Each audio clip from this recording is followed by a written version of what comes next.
les mitzvot et l'antidépresseur.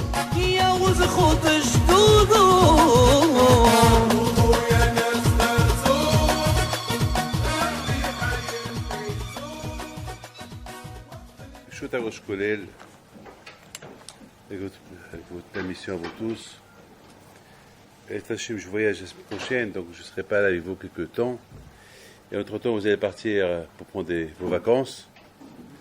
Que j'espère que vous allez bien passer vos vacances là où vous êtes, là où vous allez être. Et une seule chose, je voudrais bien vous dire que ce soit des vacances. Pas des vacances à 100% vacances. Des vacances. Regardez ce que Hachamim ils disent. J'ai toujours expliqué qu'est-ce que la Batala peut faire.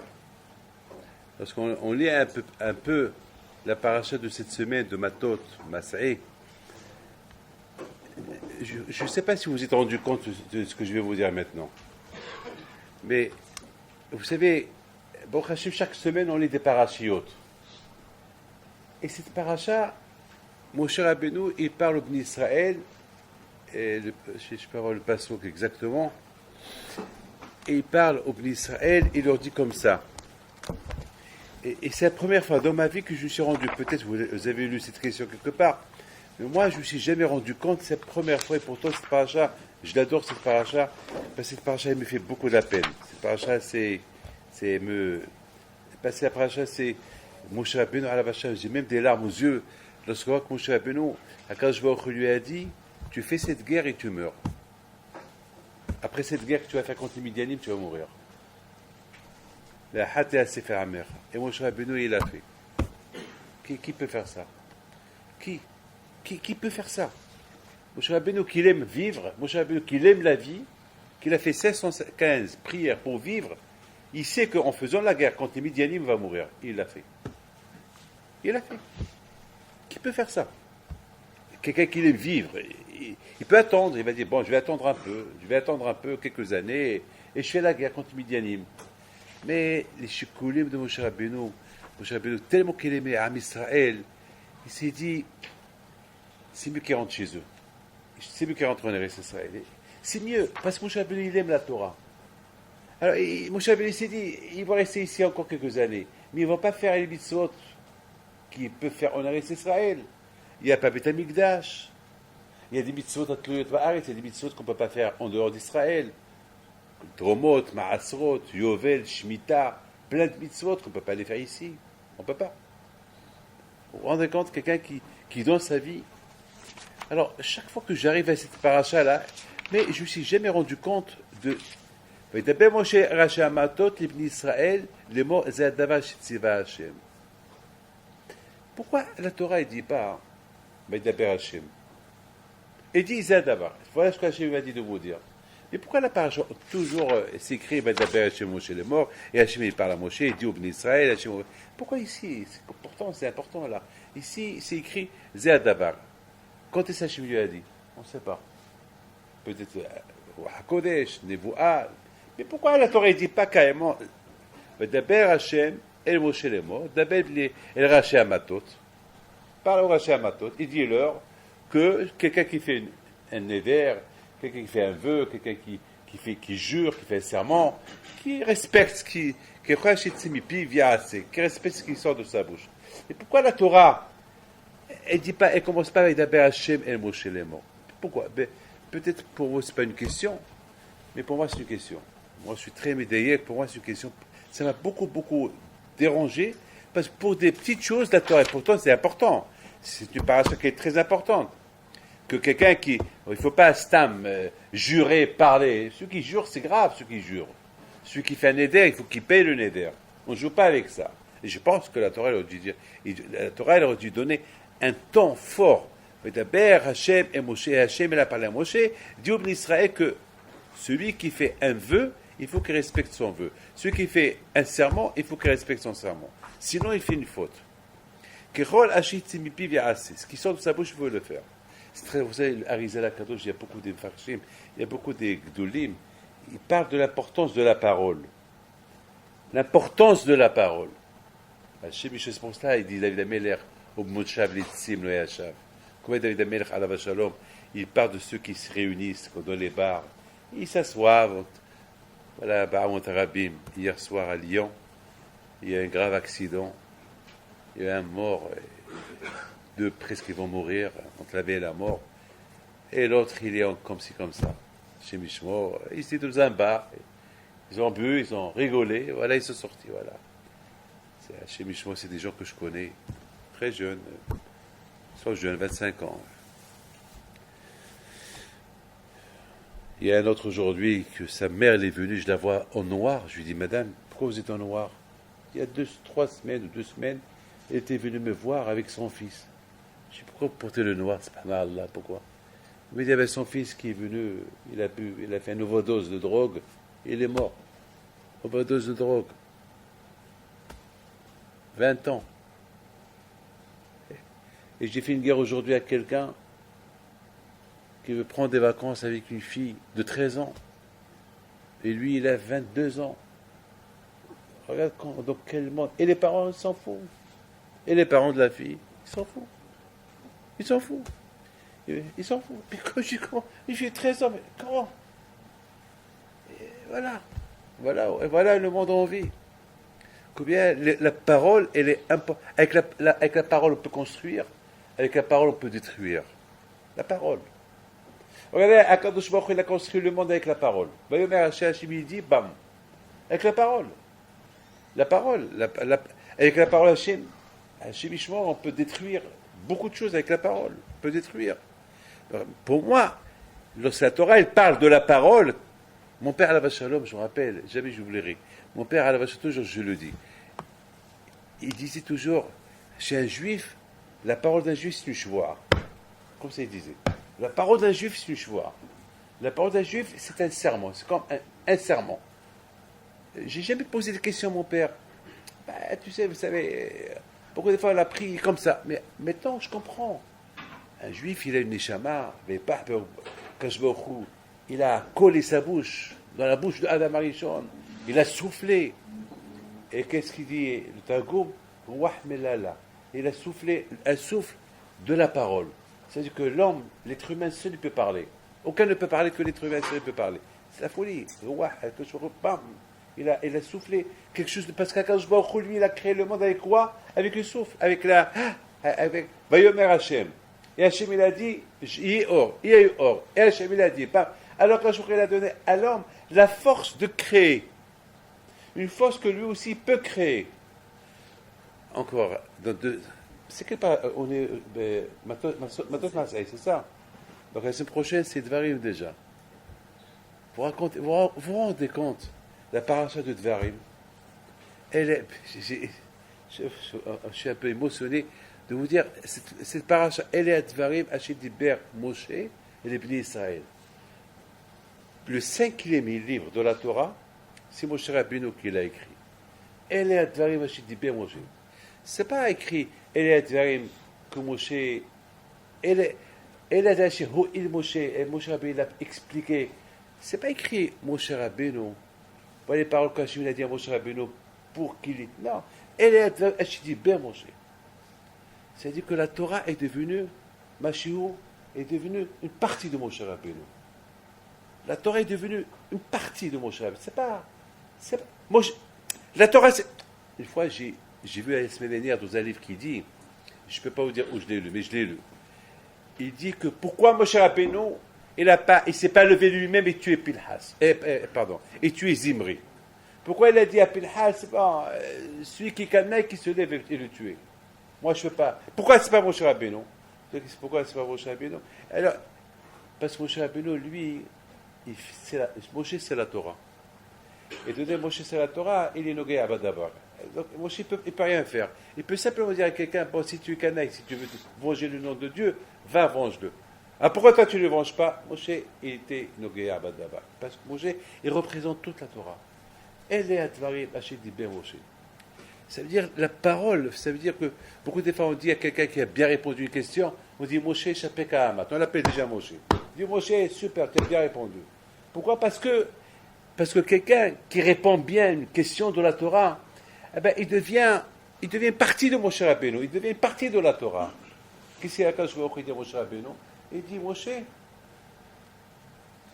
la Torah, elle est à toi. Et c'est pour ça qu'il y a un passage qui dit, Zichru Sefer Torah de Moshe Rabbeinu. La Torah, elle a été nommée sur Moshe Rabbeinu. Torah Tzibalanu Moshe. Et les Atvarim, voilà les paroles que Moshe Rabbeinu il a parlé. C'est-à-dire à Bretagne que la parole, c'est-à-dire que la parole, elle a une importance. Lorsqu'un homme, il est attaché à Kadosh Baruch Hu, lorsqu'un homme, il vit selon la Torah, alors il devient lui-même Torah. Je me suis toujours posé la question, comment il y a des hachamim, des rabbanim, qui ils osent, il y a des piscales. Aujourd'hui, j'avais une halakha à demander, et je ne vais pas rentrer dans les détails, et j'ai commencé à réfléchir, comment hachamim vont répondre, comment les dayanim, ils vont, que ce soit à la Vachalom, si Rabbi Yashiv était là, ou que ce soit un possécador, qu'est-ce qu'il va répondre? Pour moi, cette question n'a pas de réponse. Une question de halakha. Aujourd'hui, les halakhot, il y a des questions de halakhot, ils sont énormes aujourd'hui. Surtout les vitraux, tout ça. Il y a beaucoup de halakhot aujourd'hui qui sont très complexes, on ne peut même pas les comprendre. Comment il va répondre? Et puis j'ai dit, eh bien, il y aura une réponse. Il y aura une réponse. Hachamim, un homme qui étudie la Torah, et que la Torah fait partie de lui, eh bien, il va trouver une réponse.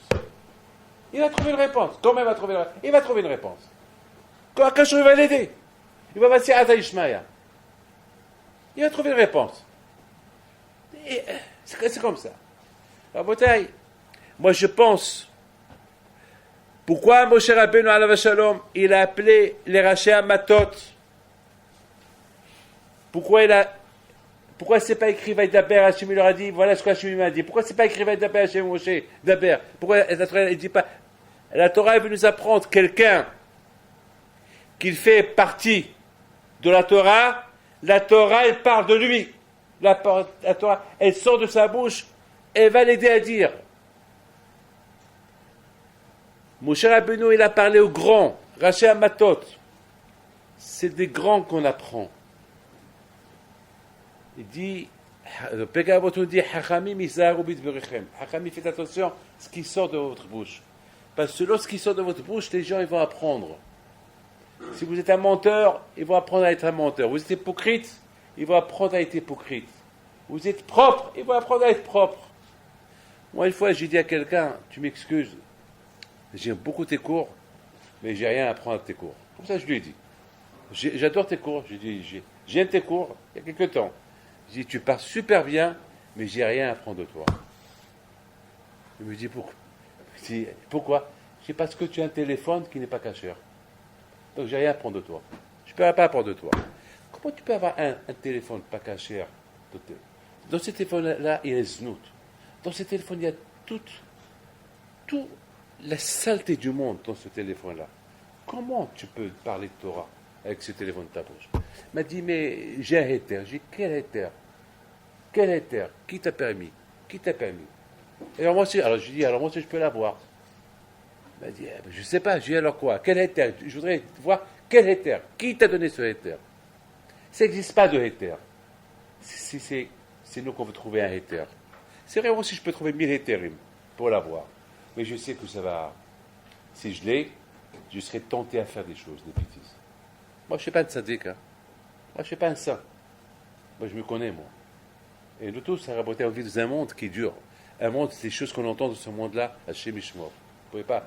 Si vous restez dans mon bureau, 15 jours, et vous écoutez ce que j'écoute, c'est inimaginable. C'est inimaginable ce qu'on écoute. Et c'est pas possible. On peut pas. Et si un rave il donne un héter, je sortirai contre ce rave-là. Pourquoi tu as donné un héter? C'est pas possible. Et n'importe quoi pour ça.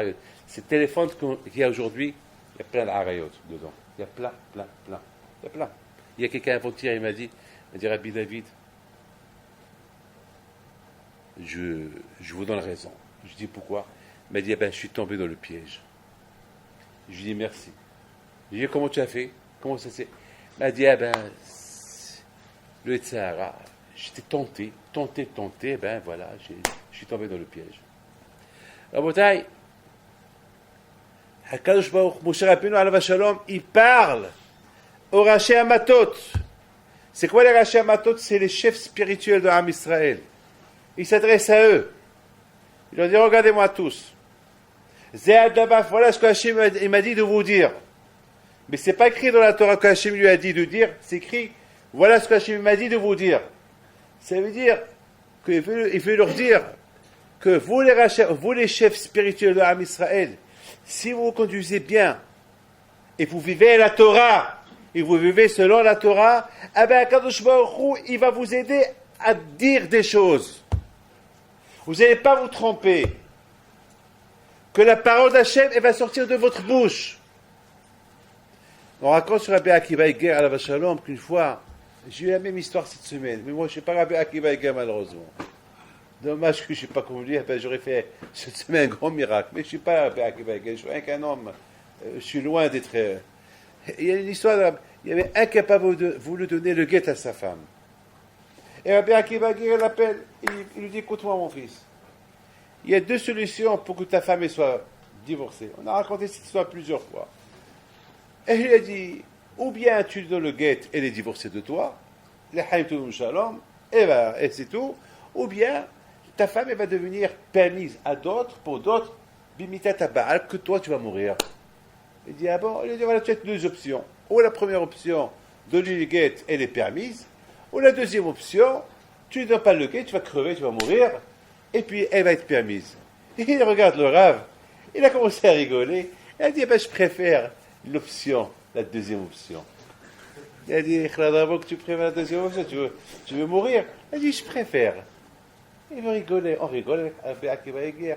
Eh ben, il a rigolé. Eh ben, Akiva Eger, il lui dit, eh ben, je te donne quelques jours, je veux pas, Shalom, je veux pas que tu meurs, je veux que tu vives, tu peux refaire ta vie, peut-être, pourquoi pas. Ça va, quelques jours, dans quelques jours. Et Rabbi Akiva Eger, il lui envoie encore, après quelques jours, un chaliard, et le monsieur rigole. Eh bien, Rabotai, le soir, il est mort. Le soir, il est mort. Ça, Rabotai, c'est les paroles de Hachamim. Les paroles de Hachamim, ils sont d'une manière que ce qu'ils disent, eh bien, Kadosh Baruch Hu, il accomplit. Kechol asher yitzeh mipiv ya'aseh. Ce que le tzaddik, il dit, Kadosh Baruch Hu, il fait. Mais quand, lorsque le tzaddik, ce qui sort de sa bouche, il le fait. Ce qui sort de sa bouche, il le fait. Ici, à mon avis, j'ai bien compris la Torah. À mon avis, Moshe Rabbeinu Alav Shalom, il veut simplement enseigner à Am Israël, au chef d'Am Israël, faites attention à votre parole. Faites attention, si vous voulez, parce que la halakha, elle est bémet, hein, c'est dur la halakha. C'est très dur. Il y a des halakhot qu'on ne peut pas comprendre, mais on trouve qu'il y a des solutions. Eh bien, vous savez quand est-ce qu'on trouve ces solutions-là? Eh bien, lorsque le tzaddik, lorsque Haramim, lorsque nous, Am Israël, on est attaché à Kadosh Baruch Hu, on est attaché à la Torah, on vit la Torah, alors Kadosh Baruch Hu, il nous facilite les choses. Il nous facilite les choses, il nous facilite les choses. Et ces choses-là, raboté, c'est Hachamim, ce qu'ils disent. Et d'où ils savent? D'où Rabbi Yashiv, d'où ils connaissent il vient, il me tranche une halakha comme ça. Eh bien, c'est Kadosh Baruch Hu qui lui a dit. C'est Hachem qui lui a dit. Rabbi Akiva Eger, Pnei Yoshua, tous ces She'elot Teshuvot qu'on a, tous ces Gdolim, Poskim, qui tranchent la halakha. Mais d'où ils savent? D'où ils inventent? Ils n'inventent pas. Et comment ils savent? Quand je vais au Khou, il leur dit. Comment il leur dit? À travers la Torah. À travers la Torah, quand je vais au Khou, il leur dit. Vous savez, Rabotai, hier j'ai raconté une histoire, je trouve à la raconter. Cette semaine, j'étais au Maroc pour préparer la Iloula de Rabbi Hippido, si Dieu veut, B'et Hashem. Donc on est parti pour la première. On a décidé, j'ai décidé d'aller sur Kivrit Tzadikim le dimanche. Mais à Marrakech, mais c'est très très loin, Je voudrais vous raconter ça pour vous voyez, à Israël, c'est pas comme tout le monde. Nous, on a une vie très spéciale. Et notre vie devient spéciale lorsqu'on vit selon la Torah. Elle devient encore plus spéciale que personne ne nous comprend. Personne n'arrivera à nous comprendre. Ils ne pourront pas nous comprendre parce que notre vie, elle est un peu spéciale. On va à Marrakech, on devait pèleriner un tzaddik à 200 km de Marrakech. Et c'est dans les bleds, dans les montagnes. Il n'y a pas de route, c'est des pistes. Il faut monter. Vous savez, il s'appelle Rabbi David Lashkar Alav Shalom. un gros Mikoubal qui est décédé il y a 300 ans. Même là, sur sa tombe, c'est écrit Baal Anissim. Bon, on arrive là-bas, il y a des chambres, parce qu'il faut là-bas une fois par an. Les Juifs qui vont là-bas, c'est pas facile d'arriver là-bas. Mais très connu, Moulaïré, c'est très très connu. Très très connu, à la Vacham, très connu. Et on arrive, et ma femme me demande, David, et les bougies? Et les bougies? Ah, et les bougies, c'est vrai, on a oublié les bougies. Un tzaddik, il faut lui allumer des bougies. Comme ça, on va pèleriner tzaddikim, on allume des bougies. L'allume shmatam. Vous savez qu'il dit, il dit Rabbi Abraham ben Attar alav shalom, il dit la raison pourquoi on allume des bougies, l'allume shmat tzaddikim, parce qu'on compare les bougies à la neshama. Kiner Hashem Nishmat Adam. On compare la bougie à la neshama et on compare la bougie aussi à la mitzvah. Kiner mitzvah betorah or. La mitzvah. Alors il explique à Abraham ben Attar que lorsque le tzaddik là-bas, il est déconnecté de ce monde-là. Il est déconnecté. Qu'est-ce qu'il a? L'autre monde, c'est un monde émet. Qu'est-ce qu'il a regardé ce qui se passe de ce monde-là? On est en train de manger, on est en train de... Même notre Torah à nous, c'est pas... on essaie de comprendre. Là-bas, ils comprennent tout. C'est on l'a émet. Donc, il n'a rien. Le tzaddik, il est déconnecté. Déconnecté de ce monde-là. Mais lorsque tu allumes une bougie, il y a une shmato, alors ça le réveille. Ça réveille ses mitzvot. Ça réveille, ça touche à neshama. Donc, il voit qu'est-ce qui se passe, qui l'appelle. Qu'est-ce qui se passe. Donc, il est mis de cachère et il veut voir qu'est-ce qui se passe dans notre monde. Donc, il voit celui qui allume la bougie de la neshmato. Donc, nous, on avait un problème. J'ai dit, comment... Bon, on va... Alors, j'ai dit à ma femme, tu sais quoi, on va crier un peu. Ça va être à la place de la bougie. On va aller un peu plus de télim à haute voix. Et j'ai commencé à chercher un peu dans la salle, dans la petite chambre. Là, on allume les bougies. Il y avait 2 endroits. Je regarde là et je regarde de l'autre côté. Il n'y a pas. Peut-être rien. Il y a la Goya, juste chez la Goya. Vous avez des bougies? Non, elle me dit, on n'a pas de bougies. Je n'ai pas de bougies. Mais si vous voulez, je peux aller à Okfar. Je peux aller au village. Pour aller au village, au moins 3 heures à pied. Ça veut dire qu'il faut passer la nuit. C'est dur, c'est 59 chaudes. Il faisait 42 degrés de chaleur. C'est dangereux, il y a des scorpions, des serpents, et tu vas dormir là-bas. Chez Mishmor, c'est... Donc j'ai dit, bon, il n'y a pas de bougie, allez, c'est pas grave, allez. Mais j'avais mal, il n'y a pas de bougie. Par contre, j'ai commencé je suis parti vers le four. Je disais, je vais voir à l'intérieur du four, peut-être il y a quelque chose là-bas. En général, c'est même dangereux de faire entrer ta tête dans le four, parce que s'il y a là-bas un serpent là, c'est un... Bon, j'ai dit, c'est pas grave. Et je me suis un peu abaissé et je trouve une bougie. Ça veut dire une bougie que quelqu'un l'a allumée, mais elle s'est éteinte. Et puis je l'ai pris, je l'ai allumée. On était tellement heureux. J'ai dit à William, prends une photo de cette bougie-là.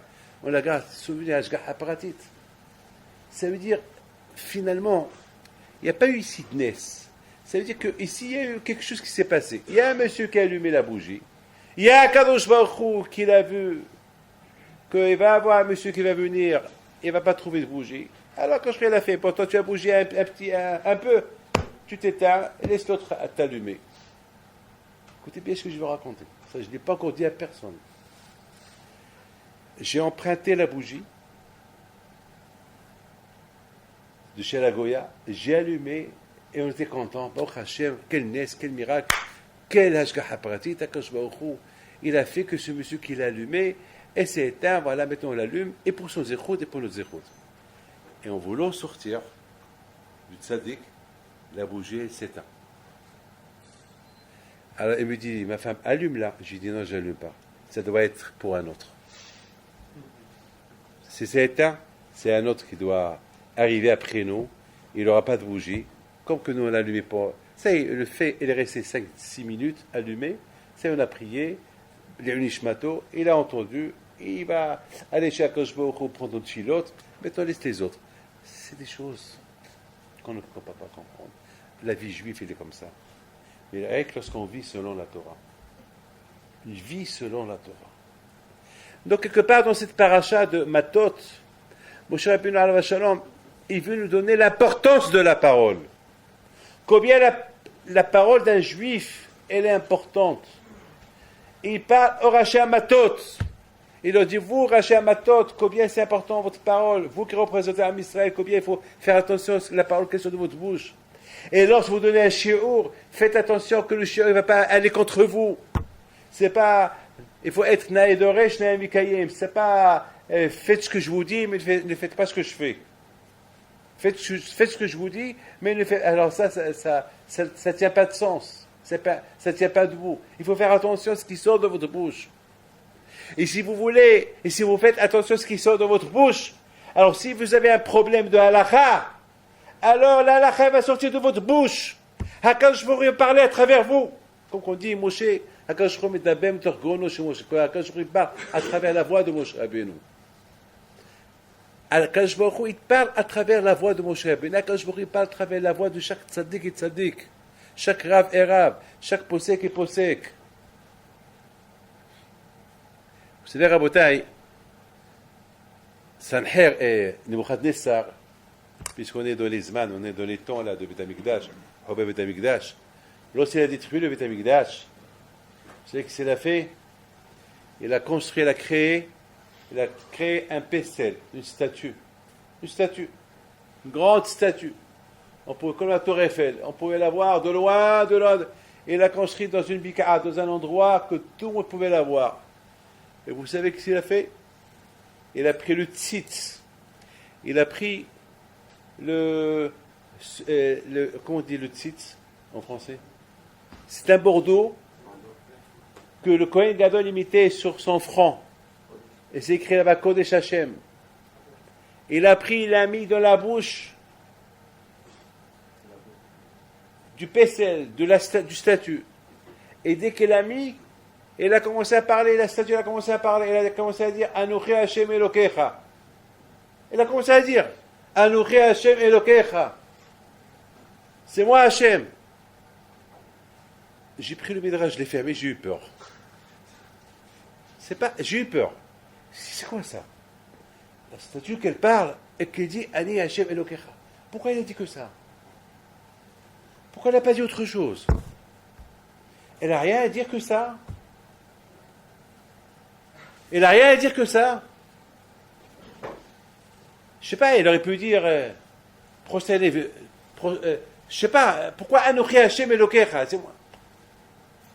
Le pasuk, lorsque Hashem il s'est dévoilé à Messiah, il leur a dit cette phrase, Anochi Hashem Elokecha. C'est moi Hashem, votre éternel. C'est quoi? Pourquoi? Et je me suis assis. Après je me suis levé. Et j'ai commencé à marcher. Et j'imagine cette statue, comme la statue de la liberté, cette grande statue, qu'elle parle, Anochi Hashem Elokecha. Et tout le monde se prosterne devant elle, sauf 3 personnes. Hanaël, Mishaël et Azaria. 3 personnes, ils ne sont pas prosternés devant elle. Ils sont restés debout. Et pourtant, ils ont entendu Anochi Hashem Elokecha. Ils entendent je suis Hashem. Ça a été dit en hébreu, en Lashon HaKodesh.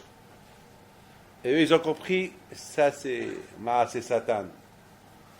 Mais ma question, elle est, pourquoi elle a dit Anochi Hashem Elokecha? Alors j'ai commencé à réfléchir. Ce Bordeaux, comment on dit ce Bordeaux? Le bandeau, pardon. Ce bandeau qui portait le Kohen Gadol était où? Il était là, sur le front. Le Metzah. C'est quoi le Metzah? C'est quoi le Metzah? C'est le front. Le front, c'est la Mahshava. Le front, c'est la pensée. Avec la pensée, on comprend la Torah. Avec la pensée, on fait les mitzvot. Je pense la kavana. Avec la tête, je réfléchis. Avec la tête, j'étudie. Imaginez-vous, Rabotai, le Kohen Gadol à l'époque du premier temple. Quel Kedusha il était. Ce Kohen Gadol qu'il voit Shiviti Hashem l'Inigditami. Il voit Kadosh Baruch Hu en face de lui.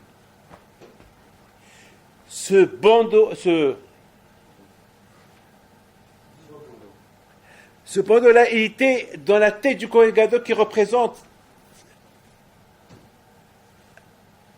la mahshaba, la pensée, la émouna.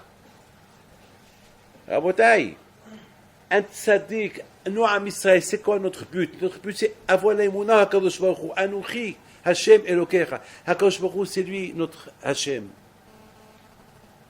Vous avez compris pourquoi il a parlé? La première chose qu'il a dit, ce Pessel, cette statue, Anuchi Hashem Elokecha, ça veut dire le reflet de la mahshava du Kohen Gadol, qu'elle est sortie de sa bouche. Vous avez compris? Le reflet de mahshava. Moi, Rabotai, 2-3 fois dans ma vie,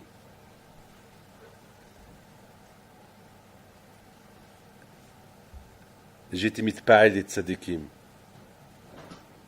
J'étais beaucoup mitpa'el de mon rab, Alav Shalom, Rahim Shmuel Lopian, comment il vivait. J'ai beaucoup été mitpa'el des rabbanim, comment ils vivent, comment ils parlent.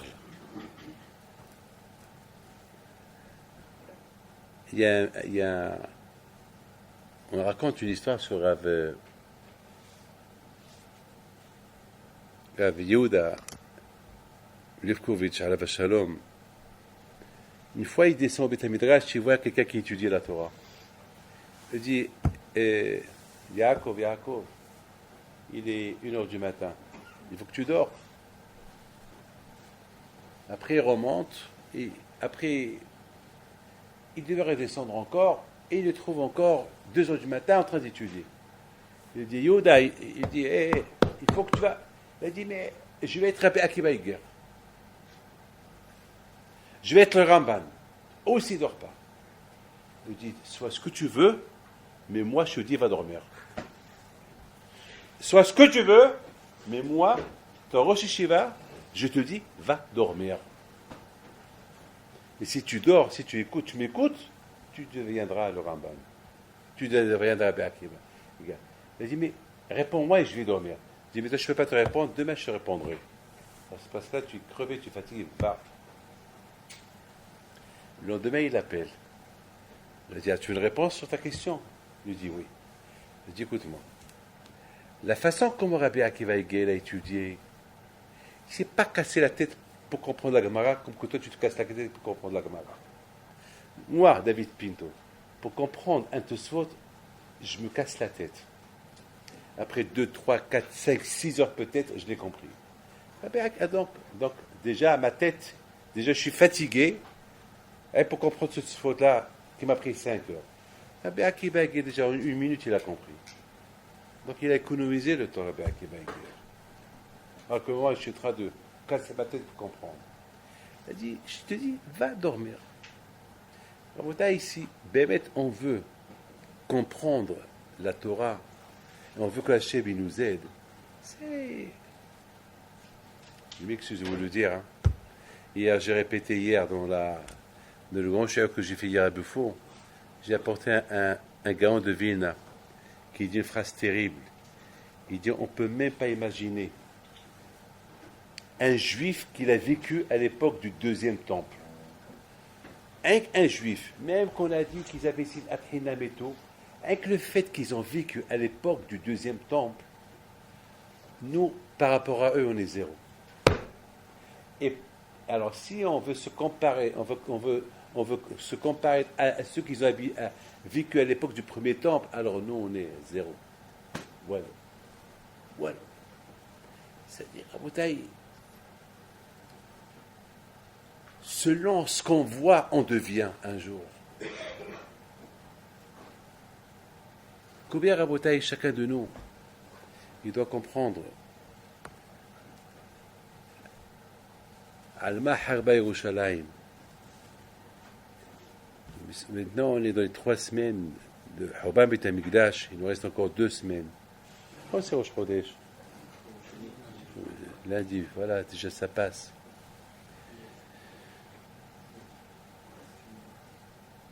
Et tout Hachamim, les Lévi'im, ils essaient de comprendre. Mais pourquoi Beit HaMikdash a été détruit? Alma Harba Yerushalayim. À cause de ça. c'est pas possible. À cause de ça, c'est pas possible. À cause de ça, c'est pas possible. À cause de ça, c'est pas possible. Pourquoi? Parce que quand Akadosh Baruch Hu, il leur a dit, Al-ma harba Yerushalayim al-Ozban Torati. Ça ne veut pas dire Hash Shalom qu'ils n'ont pas étudié la Torah. D'après le Gaon de Vilna, nous, si on était à l'époque du premier temple, on aurait été ouelou, on aurait été effacés. Même que eux, ils ont fait Avodah Zara, tout ce que vous voulez, nous, on aurait été effacés par rapport à eux. Alors pourquoi Yerushalayim a été détruite? Les mots de la Torah. Selon leur grandeur, selon ce qu'ils étaient, ils n'ont pas respecté. Alors, je voudrais simplement vous dire une phrase. Écoutez-la bien. C'est quoi le mot Kechol Hashem Yitzmi Piviasi? Alors, Hashem, on est des halachot, d'accord? Quel halachot vous faites? Bassa ve halal. On est halal. Il y a ceux qui font halachot brachot. Chacun a des halachot, il y a des halachot. Maintenant, on lit une halacha, et je la répète, et le Rosh Kolel, il va faire une habora sur cette halakha, et on va faire pile poulim sur cette halakha, et à la fin, chacun va écrire des ha'arot sur cette halakha, et à la fin, on ne fait pas bien la halakha. On l'a lu 1000 fois, mais on n'a pas fait Kechol Hashem Yitzmi Piviasi. Tu l'as lu, et tu l'as fait. Super, tu l'as lu, mais on n'a pas bien fait. Il manque l'affaire. Kechol Hashem Yitzmi Piviasi. Parce que la Torah, c'est une choix. Parce que je m'excuse de vous dire ça. La Torah a été donnée à Shavuot. Shavuot, c'est une choix, un serment. Ça veut dire qu'on a reçu la Torah b'shvoa. C'est-à-dire qu'on a reçu la Torah avec serment. Avec serment. Donc, automatiquement, on a dit Kimu v'kiblu. On a dit Na'aseh v'nishma. Basta. Point final. Le fait qu'on a dit Na'aseh v'nishma, c'est une choix. Na'aseh v'nishma. C'est on fait, on écoute, c'est comme une choix pour toutes les générations à venir. Donc si on ne fait pas, c'est grave. Bon, on peut dire je ne savais pas. Parce que j'ai juré il y a 3000, 4000 ans à Matan Torah. Entre-temps, j'ai oublié. Alors, tu as étudié. Maintenant, on te rappelle, tu étudies. Maintenant que tu étudies, et tu sais si c'est la halakha, fais attention. Bon, Baruch Hashem, quand je nous a donné une matana, la tchouva. Matana, une tchouva. On peut faire la teshuva. C'est la teshuva, tashuv. On fait un retour. Ça veut dire, je retourne Behazal, je retourne à ma shvoa. Ça veut dire, et pardonne-moi, je retourne à ma shvoa. Je retourne au serment que j'ai juré que j'accepte la Torah. Je ne vais plus le refaire. Après, je refais encore la même chose. C'est grave. C'est grave, Rabotai. Donc, Rabotai, c'est la raison. Mais chacun de nous, il va trouver des excuses. Les excuses, pour Hachem, ça ne manque pas les excuses. Ça ne manque pas. Vous savez, hier soir, je suis parti après voir un malade. C'est quand je suis allé voir chez les mains. Rabbi Nissim Ben Sulika Bouzaglo. Quand je vais au Khouj, je fois chez les mains. C'est un haver, c'est un grand ami à moi. Ma mâche, il a été entre la vie et la mort hier. Quand je vais au Khouj, vous savez, lorsque je suis rentré le voir, le pauvre, il me regarde. Vous savez, vous voyez quelqu'un avec qui vous avez étudié à la yeshiva. Il est jeune, il n'est pas marié. C'est pas qu'il est jeune, ça veut dire le pauvre, il est âgé, il n'est pas marié, pas d'enfant. Ça donne beaucoup à. Il a beaucoup, vraiment, surtout aujourd'hui, il a beaucoup besoin de rahamim, beaucoup de rahamim, pourquoi les maîtres ils s'en sortent. Vous voyez ça vous donne beaucoup à réfléchir, ça nous donne à dire combien chacun de nous, Baruch Hashem, on a Baruch Hashem la chance d'être marié, on a la chance de donner un bon hinouch à nos enfants. Il faut beaucoup faire attention à ce qui sort de notre bouche devant nos enfants, pour ne pas que nos enfants ils apprennent de nous des mauvaises choses. Et le contraire, cette paracha-là, c'est un message pour nous tous. Une paracha, un message pour nous tous, Be'ezat Hashem, un paracha, un message extraordinaire pour nous. Que lorsqu'on est à Amal Batorah, lorsqu'on s'efforce à étudier la Torah, eh ben, on trouvera des réponses à tout. On trouvera des réponses. Parce que la Torah, elle n'est pas là-haut, elle est là. Je voudrais, mes Rabotai, terminer avec une question que je me suis posée. Alors, j'étais en train de préparer le shiur tout à l'heure. Je me suis posé une petite question.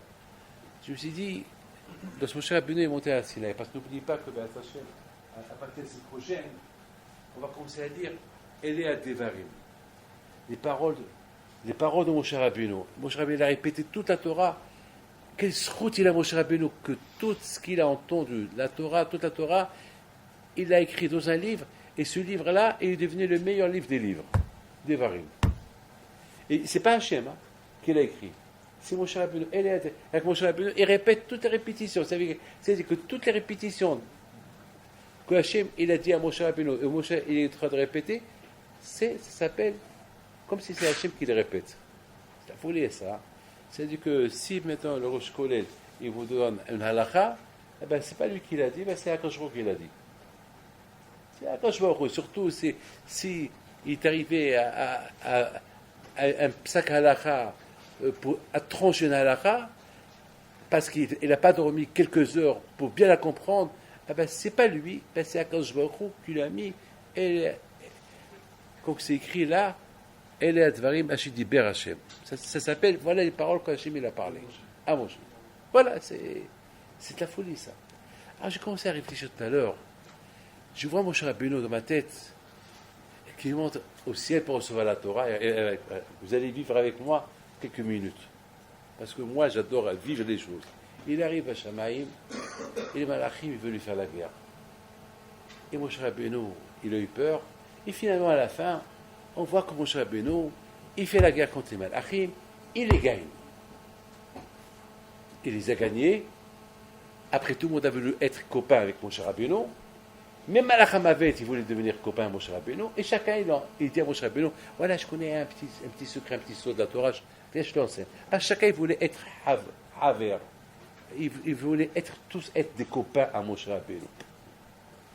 Et quelque temps, je disais, mais pourquoi vous cherchez à être des copains à Moshe Rabbeinu? Pourquoi? Parce qu'ils ont vu que Moshe Rabbeinu, il est mieux qu'eux. Il les a gagnés. Il est mieux qu'eux. Bon, ça va. Mais ça n'a pas répondu à mes questions. Après, je continue l'histoire. Et je vois que Moshe Hachem dit à Moshe, Am Israël, ils ont fait le faux d'or. Ah bon? Alors quoi? Alors, Lech Red, descends d'ici, va-t'en d'ici. Lech Red, descends. Et Moshe Rabbeinu, il prend l'étape de la loi, il veut descendre, et Akash Baruch Hu, il prend, le Midrash, il dit quoi? Akash Baruch Hu, il dit, Moshe, tu ne les prends pas. Moshe, il tire, et Akash Baruch Hu, il tire. Chacun, il tire.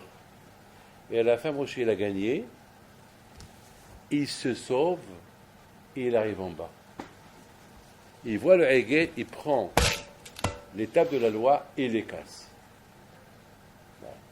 Je commençais à réfléchir. Hakadosh Baruch Hu, tu tires quand tu as perdu. Tu as perdu avec Moshe Rabbeinu, mais tu peux gagner Moshe Rabbeinu. Qui peut tirer les lois? Quoi? Toi, Hakadosh Baruch Hu, Moshe il tire et toi tu tires? Et c'est lui qui t'a gagné à la fin? C'est pas possible. Et tout ça pourquoi? Pour que Moshe les prenne et les casse? Alors on a gagné quoi? Et où le Kodesh il s'énerve sur Moshe, qu'est-ce qu'il lui dit? Yashakoa. Il a parlé en yiddish. Yashakoa. Comme vous voulez, en hébreu. Rakallah, qu'il a dit en arabe. Yashakoa. C'est quoi ça? Il y a ma chose ici. Il y a des choses ici à comprendre. Eh bien, Rabotai, justement, ce qu'il y a à comprendre, c'est la chose suivante. Hachem, il a voulu nous enseigner un enseignement que Torah lo bashamaim dit. La Torah, elle n'est pas là-haut. On ne tranche pas la halakha bashamaim. On tranche la halakha rien qu'ici. C'est tout. La halakha, on ne la tranche pas là-haut. Et c'est la raison, Rabotai, pour que les Ma'achim, ils ont compris qu'à partir de maintenant, que Moshe Rabbeinu les a gagnés, Zéozé. Il les a gagnés. Moshe Rabbeinu, c'était quoi? Il était un homme. Il n'était pas comme il était Bassar Vadam. En homme, mâche comme un homme, comme vous connaissez Moshe. C'est pas Zama il a enlevé ses vêtements et il n'y a que Shan Neshama là-bas. La preuve, ils ont dit, Malil ou Dishabel, qu'est-ce qu'il fait cet homme-là avec nous? C'est que Moshe Rabbeinu était là-bas, Goufo. D'ailleurs, c'est écrit dans le Torah, il n'a pas mangé 40 jours et 40 nuits. On ne peut pas dire sur la Neshama qu'elle n'a pas mangé 40 jours et 40 nuits, donc on est obligé de parler que Moshe Rabbeinu, il avait lui, avec son corps, il n'a pas mangé. Ouf. Vous imaginez Moshe avec son corps, il n'a pas mangé. Ça veut dire que là, Kadosh Baruch Hu, il a voulu. Mais puisque maintenant que je vous ai gagné, que la Torah n'est pas à vous, alors puisqu'elle n'est pas à vous, donc je dois la faire descendre en bas. Torah lo bashamaimi. Mais vous ne pouvez plus trancher la halakha. La halakha, elle ne peut pas être tranchée bashamaim. La halakha, elle est tranchée ici, dans un monde où il y a le Sahara. Parce que Bémet, c'est le Emet. Parce que dans le ciel, il n'y a pas de halakha. Vous savez pourquoi? Parce qu'il n'y a pas d'Etzara dans le ciel. Donc la halakha, elle peut être trompée. Il n'y a pas d'Etzara. Il n'y a pas de... C'est que des humrot, bashamaim. Hadi haram, tout est du humr. Mais non, la halakha, il y a des coulottes, on peut s'arranger, on peut s'arranger. Vous savez ce qu'on dit à Shemishmok? Vous savez que la Gemara a dit que le Beth Amikdash a été détruit parce que parce que les Dayanim, le Nahago, les Fnei Mishorat Adin.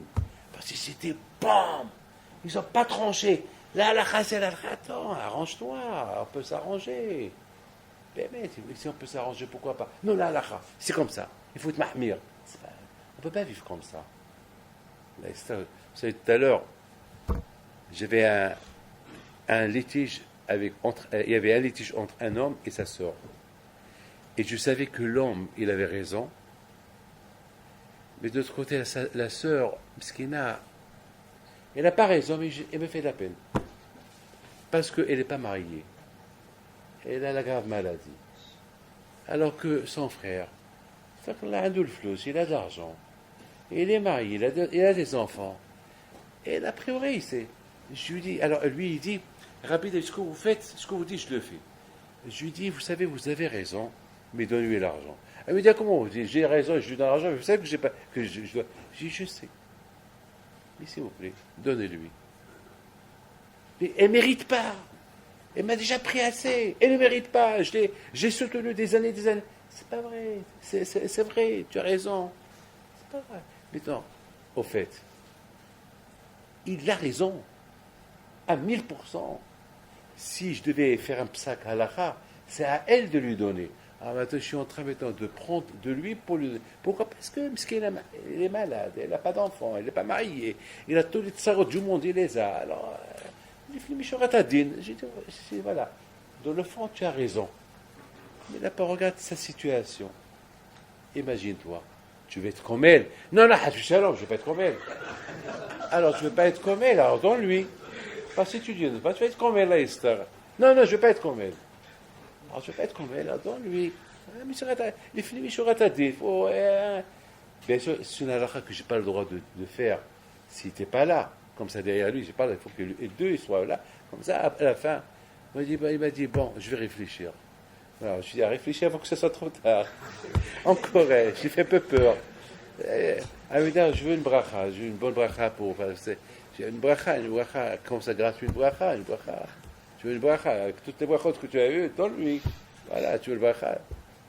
Bon, on va voir. On va voir. À quoi pas de rabotaille?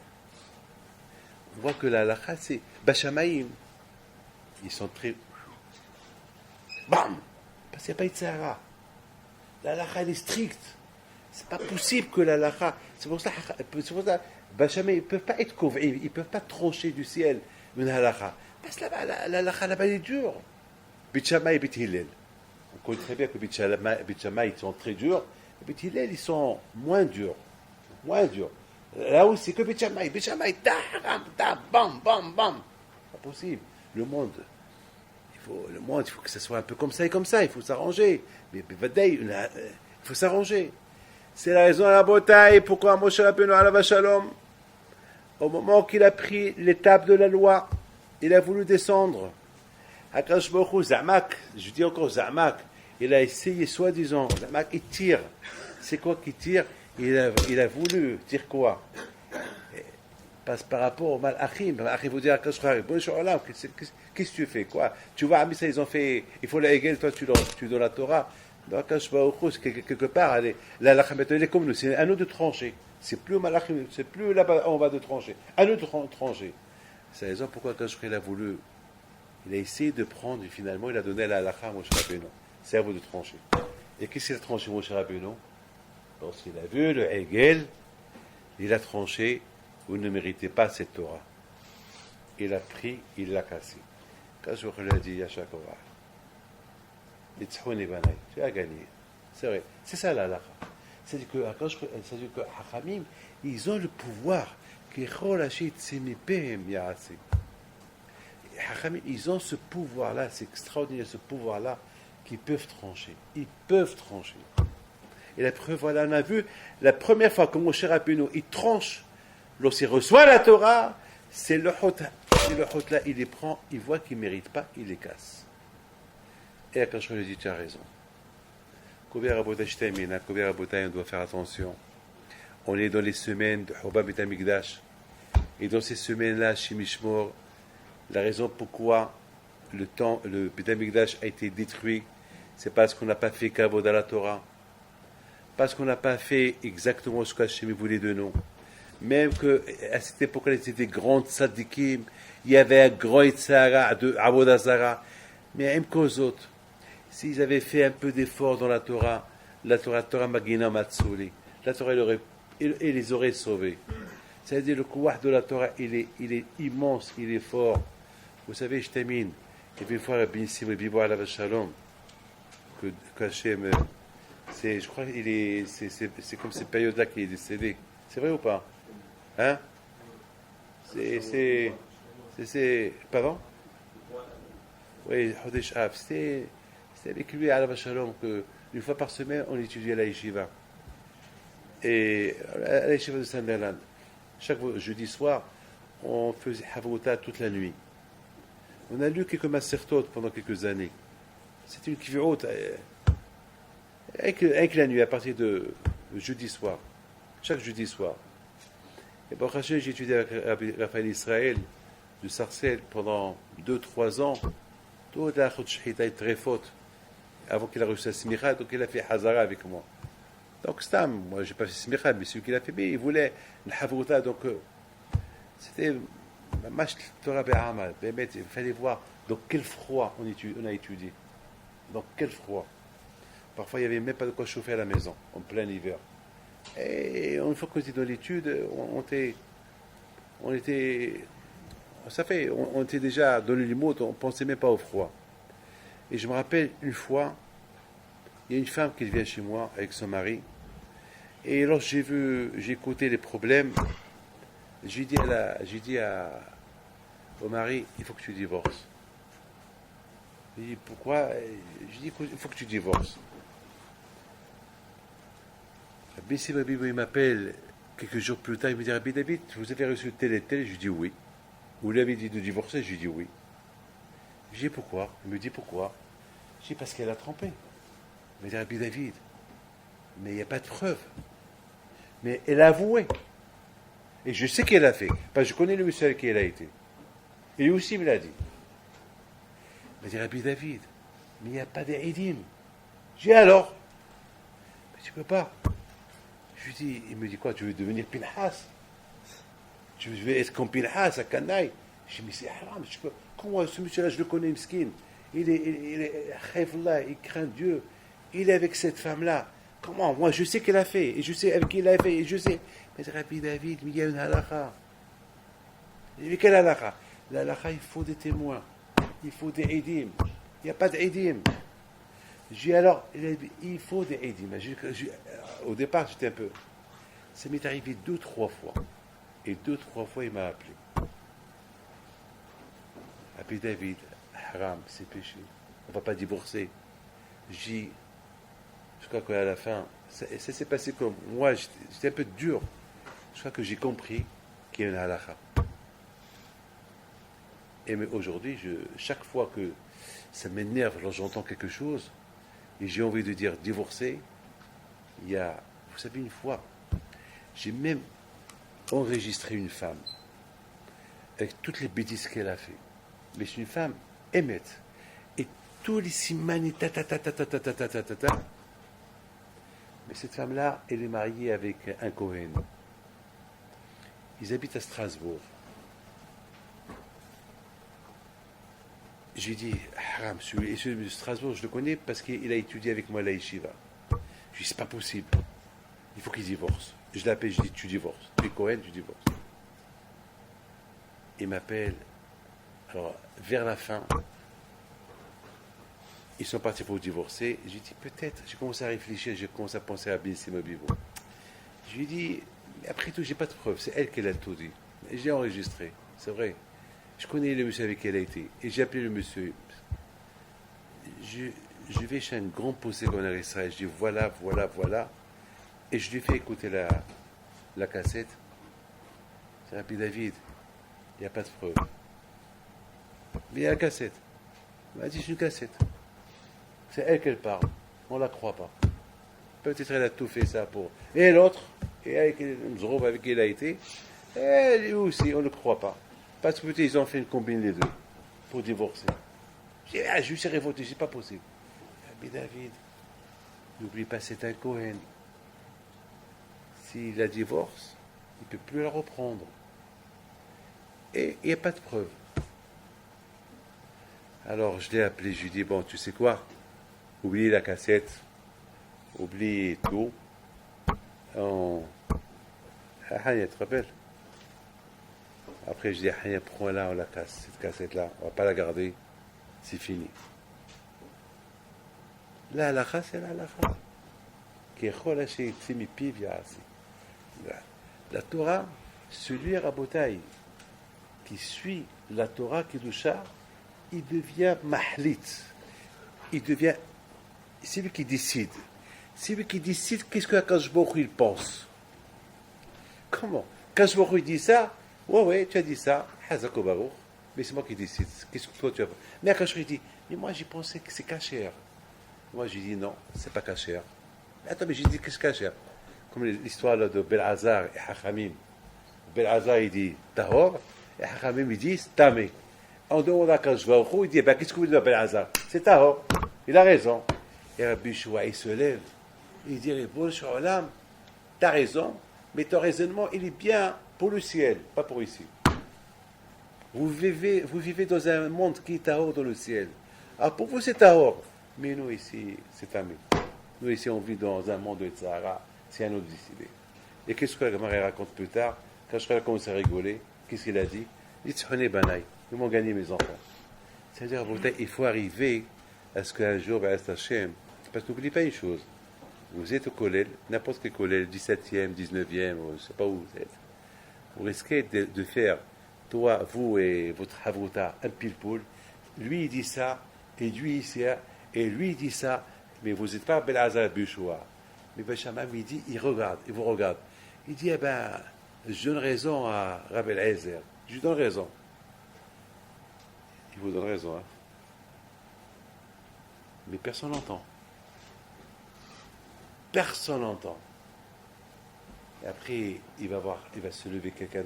Hachem, ne te mêle pas d'eux. Tu auras le Bachamay. C'est là-bas qui décide. En bas, on décide. Tu auras le Bachamay. Là-bas, ils décident. C'est à eux de décider. Quand je vois qu'il rigole, il dit Nitzchoni Banaï. Et tout ça, Rabotai, tout ce que je viens de vous dire, il est dans ce passouk-là. Je termine ça, il est dans ce passouk-là. וידבר משה אל ראשי המטות לבני ישראל לאמור זה הדבר שציווה השם. Lorsque les rachis amatot, ils font attention s'ils sortent de leur bouche, lorsqu'ils font attention à leur étude de Torah, qu'elle soit une Torah be'amal, une bonne Torah, tout le monde va suivre leur exemple, et puis ça va se passer que lorsqu'il y a un problème de halakha, ils vont savoir répondre. Et comme vous savez, c'est ce que je viens de vous dire, c'est ça. C'est sûr que les paroles de Akadosh Baruch Hu. Pour arriver à ce qu'on dit, ça va être que les paroles de Akadosh Baruch Hu. Lorsqu'on fait lorsqu'on fait des efforts pour comprendre qu'est-ce que Hachem vous donne. Il y a quelqu'un une fois qui m'a dit, je peux poser une question à Rabbi David? Je dis oui. Il m'a dit, mais d'où vous savez tout ce que vous dites? Quelle preuve vous avez? Comme ça, il me dit. Mais attends, vous leur racontez une histoire, vous êtes en train de... Vous avez construit un cours sur une histoire. Mais vous étiez dans l'histoire? Mais d'où vous savez tout ça? Vous avez raconté une histoire et vous avez expliqué l'histoire que vous voulez. Mais est-ce que vous étiez là-bas? Je dis oui. Et comment? Elle dit ben oui, j'étais dans l'histoire. Lorsqu'on comprend bien l'histoire, on est dans l'histoire. Vous avez compris? Je répète. Lorsqu'on comprend bien Midrash, on est dans le Midrash. Lorsqu'on comprend bien qui était Moshe Rabbeinu, alors on est à côté de Moshe Rabbeinu. Si on comprend bien qui était Abraham Avinu, alors on devient comme à côté d'Abraham Avinu et on voit qu'est-ce que Abraham Avinu il est en train de faire. Et c'est ça, lorsqu'on aime la Torah Kedusha et on l'aime, alors à la Torah Kedusha, les portes de la Torah s'ouvrent vers vous et vous comprenez ce que personne ne comprend. Et voilà. Et même ce matin, elle rentre avec un grand sourire. Je ne la connais pas. Attends, je souris à quelqu'un qu'on connaît, mais je ne la connais pas. Et Zamak, elle est rentrée décontractée. Et je lui dis, madame, pourquoi vous rigolez comme ça? Mais il dit, parce que je suis contente ce matin. C'est la même histoire que j'ai eu il y a quelques... Je dis, vous êtes contente? Pourquoi vous êtes contente? Et il me dit, je suis contente parce que Baruch Hashem, mon fils, il a gagné au bac. Je dis, allez, je m'en fous, moi. Je dis, je m'en fous. Et elle est rentrée contente, elle s'exprime. Je suis contente, mon fils. Et alors? J'ai fait un vœu que si mon fils il gagne au bac, je ferai une séouda et je viens vous voir. Pourquoi moi? Mais dis pas ce qu'on vous a appelé pour faire le bracha et voilà. Tout le monde est brachot pour le. Je dis, madame, je peux vous poser une question? Je lui dis oui. Ce garçon dans lequel vous êtes heureuse et contente, il a fait sa bar mitzvah. Mais bien sûr, il a 18 ans. Et ce jour de sa bar mitzvah, vous étiez contente comme ça? Elle me dit, bien sûr. Et je peux savoir comment s'était passé la bar mitzvah? On l'a fait intercontinental, très bien. Et quoi d'autre?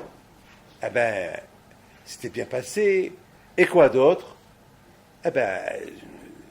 Est-ce qu'il met Tchilin? Le jour de son bac, il les a mis.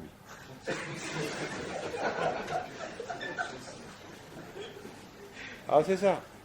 Alors pour la bar mitzvah, pour le bac, tu es contente. Et pour le judaïsme qu'il est en train de perdre, tu n'es pas malheureuse. Alors, de la rigolade qui rigolait, sa bouche elle s'est fermée. Et là, commence à me regarder. C'est ça la bataille d'Abé et Raché Amatot. Les Raché Amatot, ce sont vous les Abrichim et les Rabbanim. Vous êtes les Raché Amatot. Celui qui étudie la Torah, il devient Raché Amatot. C'est quoi Matot? Matot, c'est maté. Et c'est quoi maté? C'est le bâton. C'est pas, je vous dis pas de frapper avec le bâton. Non. Ça veut dire, Hachem vous a donné une bouche, il faut savoir l'utiliser pour faire comprendre. C'est beau, elle rigole, très bien. Mais attends, mais elle a compris. Elle a compris. Elle me dit qu'est-ce que je dois faire maintenant? Je dis maintenant, il faut maintenant. C'est très bien. C'est Akadosh Baruch Hu, il a donné à Baruch Hashem, il a gagné. Je ne sais pas pourquoi il a gagné. Il a eu le bac, mais au moins, qui dit merci à Akadosh Baruch Hu. Comment Rabotaï, on dit merci à Akadosh Baruch Hu, il faut qu'on mette Tchilin. Comment nous, les Bnei Torah, on dit merci à Akadosh Baruch Hu, lorsqu'on se renforce encore un peu plus dans la Torah. Chacun est son niveau. Alors je vous dis à vous tous au revoir et à bientôt.